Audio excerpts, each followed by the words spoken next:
Assalamualaikum warahmatullahi wabarakatuh. Perkenalkan, nama saya Wildati Mawadah dengan NIM 934132319. Di sini saya akan menjelaskan mengenai konsep perilaku individu dalam organisasi. Manusia merupakan elemen penting dalam suatu organisasi. Artinya, seberapa bagus kualitas perilaku manusia, itu akan menentukan seberapa bagus kualitas atau kinerja dari suatu organisasi. Maka dari itu, untuk penjelasan lebih lanjut, mari kita simak video berikut ini. Perilaku individu adalah sebagai suatu fungsi dari interaksi antara individu dengan lingkungannya. Berikut beberapa definisi perilaku individu menurut para ahli. Yang pertama, menurut Sofiandi dan Garniwa, perilaku individu adalah sesuatu yang dikerjakan seseorang seperti berbicara dengan manajer, mendengarkan rekan kerja, menyusun laporan, mengetik memo, menempatkan unit barang, dan lain sebagainya. Yang kedua, menurut Gibson CS, perilaku individu adalah perilaku yang dilakukan seseorang seperti berbicara, berjalan, berpikir, atau tindakan dari suatu sikap. Yang ketiga, menurut Stephen P. Robbins, dalam bukunya yang berjudul Perilaku Individu, menyatakan bahwa suatu pemahaman tentang perilaku bermula dari kajian mengenai kontribusi utama psikologis terhadap perilaku organisasi. Kontribusi ini dibagi dalam 4 konsep, yaitu sikap, kepribadian, persepsi, dan pembelajaran. Perilaku individu dalam organisasi adalah bentuk organisasi antara karakteristik individu dengan karakteristik organisasi. Setiap individu dalam organisasi semuanya akan berperilaku berbeda satu sama lain, dan perilakunya adalah ditentukan oleh masing-masing lingkungan yang memang berbeda.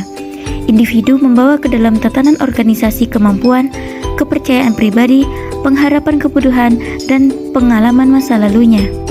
Nimran dalam Sophia menjelaskan bahwa karakteristik yang melekat pada individu terdiri dari biografi, kepribadian, persepsi, dan sikap. Dasar-dasar perilaku individu. Perilaku manusia sangat berbeda antara satu dengan yang lainnya. Dilihat dari sifatnya, perbedaan manusia itu disebabkan karena kemampuan, kebutuhan, cara berpikir untuk menentukan pilihan perilaku, pengalaman, dan reaksi afektifnya berbeda satu sama lain. Dasar-dasar memahami perilaku. Perilaku adalah akibat, perilaku diarahkan tujuan. Perilaku yang dapat diamati secara langsung dan diukur, perilaku yang tidak dapat diamati secara langsung juga penting dalam mencapai tujuan. Perilaku didorong atau dimotivasi. Berikutnya, ada beberapa pendekatan untuk memahami perilaku. Pertama, pendekatan kognitif. Pendekatan ini pada dasarnya lebih menekankan pada peranan individu dalam berinteraksi dengan lingkungannya, atau mental internal, seperti berpikir dan juga menimbang. Dalam prosesnya, pendekatan ini adalah proses mental yang menyempurnakan dan disempurnakan oleh struktur kognitif yang ada. 2. Pendekatan penguatan. Pendekatan ini menekankan pada peranan lingkungan dalam perilaku manusia yang dianggap sebagai stimuli atau suatu sumber yang menghasilkan dan memperkuat respon-respon perilaku.